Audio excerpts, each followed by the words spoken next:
Assalamu alaikum. I am Adnan Gul and you are watching Health Awareness YouTube channel. Today I will tell you about fungal infection.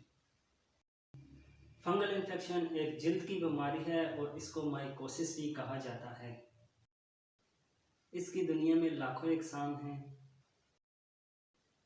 और ये गंदगी वाली जगह पर पाई जाती है, पौधों पर, घरेलू सतह पर और आपकी जल्द पर भी, और ये बीमारियों का बायस बनती है। इसकी बहुत सारी इकसाम है, लेकिन आज मैं आपके सामने फंगल की वजह से होने वाली बीमारियों की 4 किस्में बयान करूंगा और उनमें से एक पर तफसीली बात करूंगा। नंबर 1 पे आती है एथलीट फुट्स, नंबर 2 पे आती है रिंगवॉर्म, नंबर 3 पे आती है यीस्ट इन्फेक्शन, नंबर 4 पे आती है जॉ इच। तो सबसे पहले कॉमन पाई जाने वाली इन्फेक्शन एथलीट फुट्स जो बहुत सारे लोगों में पाई जाती है उस पर बात करता हूँ। बाकी की जो 3 इन्फेक्शंस के बारे में नेक्स्ट वीडियो में पार्ट वाइज आपसे बात करूँगा। तो चलें वीडियो को स्टार्ट करते हैं। सबसे पहले एथलीट फुट्स कि ये कौन से बंदों में ज़्यादा पाई जाती है, इसकी वजूहात क्या हैं और इसको ठीक किस तरह किया जा सकता है। एथलीट फुट्स ये पाँव की फंगल इन्फेक्शन है। स्क्रीन पर आप देख सकते हैं कि ये कुछ इस तरह की होती है। ये ज़्यादातर उन लोगों में पाई जाती है जो टाइट शूज़ पहनते हैं, टाइट सॉक्स पहनते हैं, ऐसी सॉक्स जो पसीने को ऑब्ज़र्व नहीं करती, पसीने को नहीं चूसती, जिस वजह से पसीना उंगलियों के दरमियान रह जाता है और इस तरह की इन्फेक्शन का बायस बनता है। तो ये एक फंगल इन्फेक्शन है। ये ज़्यादातर प्लेयर्स में पाई जाती हैं। फुटबॉल प्लेयर जो टाइट शूज़ पहनते हैं, टाइट सॉक्स पहनते हैं, भागने की वजह से इनके पाँव में स्वेट आ जाता है जो खुश्क जल्दी जल्दी नहीं होता, तो जिस वजह से ये फंगल इन्फेक्शन का बायस बनता है। और ऐसे लोग जो वर्जिश वाला काम करते हैं और उन पाँव धोने का और पाँव को हवा लगाने का मौका नहीं मिलता ज़्यादा टाइम तक, ये ज़्यादातर उन लोगों में पाई जाती है। तो क्रिकेट मैच के प्लेयर्स को आप देख लें, उनके जो शूज़ होते हैं काफ़ी देर तक पहने रहते हैं, उनके शूज़ के अंदर पसीने की वजह से फंगल इन्फेक्शन होती है। या ऐसे लोगों में पाई जाती है जो काम करने के बाद आते हैं, अपने पाँव को नहीं धोते और पुरानी सॉक्स दोबारा काम पर जाते हैं, पुरानी सॉक्स पहन लेते हैं, पुरानी जुराबें पहनते हैं, वही पसीने वाली गंदी जुराबें पहन कर जाते हैं। ज़्यादातर ये उन लोगों को भी होती है। और जो वही एक ही जोड़ा जिनके पास होता है शूज़ का, वो उसी को बार बार पहनते हैं, उन लोगों को भी ये इन्फेक्शन होती है, क्योंकि उसके अंदर पसीना होता है, जर्म्स होते हैं, बैक्टीरिया होते हैं और जो गंदगी की वजह से ये फंगल इन्फेक्शन दोबारा वही वाली सॉक्स पहनने से और वही जूते पहनने से ये फंगल इन्फेक्शन इन लोगों को ज़्यादा होती है। या ऐसे लोग जो नहाते हैं स्विमिंग पूल में, क्योंकि ये स्विमिंग पूल में भी पाई जाती है, ऐसे बहुत से इन्फेक्टेड लोग होते हैं उस स्विमिंग पूल के अंदर जिनको ये फंगल इन्फेक्शन होती है। तो पानी के अंदर भी फंगल जो होती हैं फंगी ये उधर भी होती है। स्विमिंग पूल में जहाँ बहुत सारे लोग नहाते हैं, ठीक है, तो वहाँ पर भी ये फंगल इन्फेक्शन होती है और दूसरे बंदों को भी हो सकती है। इसलिए जब भी स्विमिंग पूल इस्तेमाल करें, साथ में शावर होते हैं उसमें आकर अच्छी तरह नहाना चाहिए दोबारा से। और फंगल इन्फेक्शन के एंटी फंगल पाउडर मिलते हैं, उसके साथ नहाना चाहिए या एंटी फंगल सोप के साथ नहाना चाहिए, क्योंकि यहाँ से भी फंगल इन्फेक्शन फैलती है। जैसा कि कमरे को बंद कर दो कुछ अरसे तक, तो ये फंगी वहाँ पर आबो हवा के गुज़र ना होने की वजह से आपको दीवारों के ऊपर नज़र आएगी, ठीक है। स्विमिंग पूल में होती है, लॉकर्स रूम में होती है, ऐसी जगह पर जहाँ पर हवा नहीं क्रॉस कर पाती वहाँ पर ये फंगस होती है। तो चलें, ये तो थी ये कहाँ पर होती है, तो कैसे होती है। अब ये अगर इंसानों को हो जाए तो ये क्या करती है, इसके नुकसानात क्या हैं। इसके नुकसानात ये हैं कि आपके पाँव की उंगलियों के दरमियान में से ख़राब कर देगी, ठीक है। क्रैकिंग आ जाते हैं एड़ियों पर, पूरे पाँव के नीचे, तलवे के नीचे क्रैकिंग आ जाते हैं, बर्निंग होती है, इचिंग होती है, खारिश होती है, जलन होती है इसकी वजह से। और जहाँ पर ये हो जाए वहाँ का एरिया भी ख़राब होना शुरू हो जाता है, बाज़ दफ़ा पस भी पड़ जाती है और वो जगह गलना शुरू हो जाती है। और फंगल एक ऐसी चीज़ है, ये बहुत तेज़ी से फैलती है, ठीक है, तो इसलिए एहतियात ज़रूरी है। एथलीट इन्फेक्शन या इसको टीनिया पेडिस भी बोलते हैं, ठीक है। तो इसकी आगे चलकर 3 किस्म की होती है, 3 तरह की शक्लें होती हैं इसकी।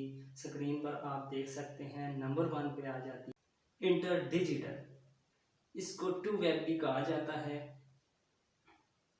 ये ज़्यादातर ऐसे लोगों को होती है जो टाइट सॉक्स पहनते हैं, टाइट जूते पहनते हैं, तो ये इस तरह के लोगों में होती है, क्योंकि पसीने की वजह से ये फंगल इन्फेक्शन हो सकती है, क्योंकि बार बार वही शूज़ पहनने से, वही सॉक्स पहनने से, जैसा कि मैंने पहले बताया, हवा का गुज़र नहीं होता। हवा का गुज़र नहीं होने की वजह से पसीना आता है, और पसीने में जो जर्म्स होते हैं, और बार बार वही गंदी सॉक्स और जूते पहनने से ये फंगल इन्फेक्शन इन लोगों को हो जाती है।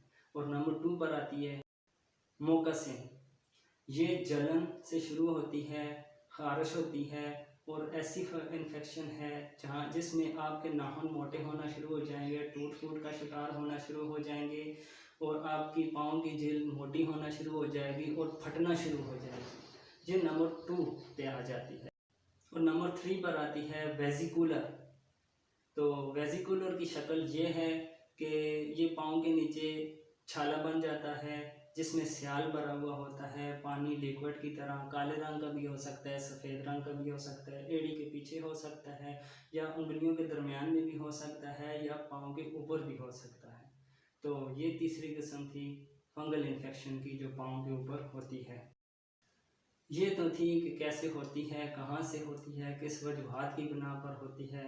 तो अभी चलकर आपको इसकी ट्रीटमेंट बताएंगे, और उसके बाद आपको परहेज़ बताएंगे कि आपने कौन सी परहेज़ करनी है, कौन सी चीज़ों से एहतियात करनी है कि आप इस चीज़ से बचा जा सके। तो इसमें डॉक्टर्स आपको दे सकते हैं, एंटी फंगल ट्यूब देते हैं, कैप्सूल देते हैं डिज़ीज़ के निस्बत से। अगर डिज़ीज़ आपकी फंगल इन्फेक्शन ज़्यादा फैली हुई है तो ज़्यादा हो सकती है, ट्रीटमेंट ज़्यादा मेडिसिन आपको देंगे। अगर थोड़ी है तो उस हिसाब से डॉक्टर आपको एडवाइस करेगा। एंटी फंगल क्रीम होती हैं, एंटी फंगल कैप्सूल होते हैं, और पाउडर होते हैं, और इस तरह की एंटी फंगल चीज़ें होती हैं। तो एंटी फंगल जो क्रीमें हैं, ये आप घर पर भी, अगर आपकी इनिशियल स्टेज है, छोटी स्टेज में है, अभी अभी शुरू हुई है, तो आप इसको घर में भी ठीक कर सकते हैं। तो सबसे पहले क्लोट्रीमाज़ोल क्रीम, ये आप उस पर अप्लाई कर सकते हैं, जहाँ पर भी ये उंगली के ऊपर है, पाँव के नीचे है, ये जहाँ पर भी आपको फंगल इन्फेक्शन है, तो आप उस पर अप्लाई करें क्लोट्रीमाज़ोल। नंबर 2 पे आ जाती है निकोनाज़ोल। नंबर 3 पर आ जाती है टिर्बेनाफीन। ये मेडिसन आप 1 से 2 हफ्ते तक अप्लाई करें।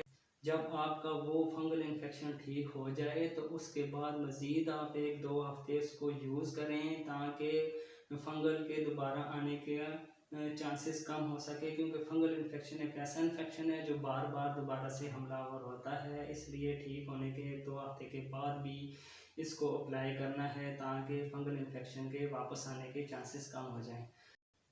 बाज़ दफ़ा ऐसे होता है कि घर में आप अगर इसको अप्लाई करेंगे, तो अप्लाई करने के 2 हफ्ते के बाद भी आपकी फंगल इन्फेक्शन ठीक नहीं हो रही, तो फिर आप डॉक्टर से रजू कर सकते हैं, क्योंकि बाज़ दफ़ा आपको बैक्टीरियल इन्फेक्शन हो जा सकता है, जिसकी वजह से पस भी होती है उस ज़ख्म के ऊपर, ठीक है। तो डॉक्टर आपको साथ में कोई एंटीबायोटिक्स देंगे, ताकि आपकी पस खुश्क हो जाए, आपका वो ज़ख्म ठीक हो जाए, और एंटी फंगल आपको क्रीम्स और साथ में कैप्सूल वगैरह देगा, और आपको एहतियाती तदबीर बताएगा जो आप घर में नहीं कर सकते। तो अगर आप घर में देखें कि 1.5-2 हफ्ते तक आपकी फंगल नहीं ठीक हो रही इन्फेक्शन, तो आप डॉक्टर से लाजमी रजू करें। तो ये थी कुछ बातें कि जो मैंने फंगल इन्फेक्शन के बारे में आपको बताई हैं। तो अब इसके परहेज़ क्या है? इसकी परहेज़ ये है कि जो जूते पहनते हैं आप कम से कम 2 से 3 जोड़े रखें जूतों के, कि एक टाइम में एक पहने, दूसरे दिन दूसरा, तीसरे दिन तीसरा। जो फर्स्ट टाइम पहनेंगे उसको धोकर वाश करके रख लें। जो सॉक्स फर्स्ट टाइम पहनते हैं, फर्स्ट टाइम उसको धोकर साफ़ करके रख लें, दूसरे दिन दूसरा पहने, तीसरे दिन तीसरा, ताकि तीसरे दिन तक जब आप पहुँचे तो पहले दिन वाले आपके जूते खुश्क हो जाएं, और उनमें से जर्म्स ख़त्म हो जाएं, और आपकी सॉक्स साफ़ सुथरी हों। तो बाद ऐसे आप सॉक्स पहने कि जो पसीने को अब्ज़ॉर्ब करें, और ऐसे जूते पहने कि जहाँ से हवा गुज़र सके।